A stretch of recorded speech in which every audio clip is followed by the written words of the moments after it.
More now. CBS News interview with President Obama. He spoke with Scott Pelley this morning, one day after meeting Pope Francis for the first time. Scott is with us once again from Vatican City. Good morning.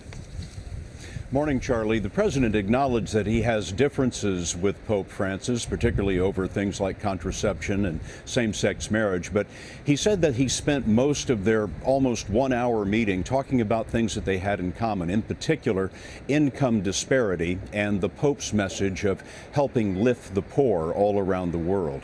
Here's a little bit of the interview that we did just a short time ago at the U.S. Embassy. Can you give me a sense of what it's like to be in the presence of Pope Francis?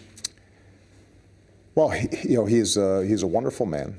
Obviously, you get a very brief impression. We had a conversation 45 minutes, although I've admired him from afar since he became Pope. I think he projects the kind of humility and kindness that is consistent with my understanding, at least, of Jesus' teachings.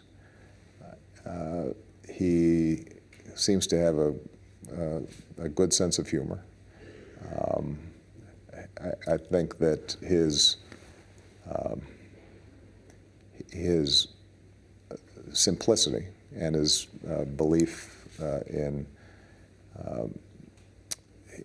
in the power of the spiritual over the material reflects itself in everything that he says and does. And I suspect, my sense is that he's a little bit uncomfortable with all the trappings of being Pope. Embarrassed by them?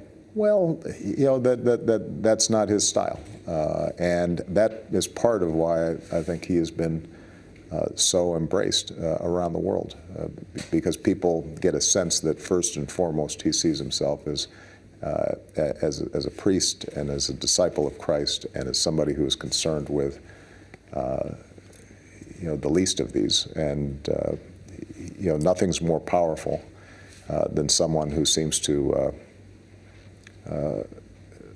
live out their convictions. You know, the president mentioned those trappings. It's well known here in Rome that sometimes the Pope slips those trappings, even gets in a car, drives himself to another part of the city to help minister to the poor. When I asked the president about that and the fact that the president of the United States can't do the same thing, the president said that he was sure that the Pope had a lot more freedom, but that he, the president, had only 2.5 years to go, and he was sure that the Pope would be at this much, much longer. Charlie? I think he's right. Thank you so much, Scott.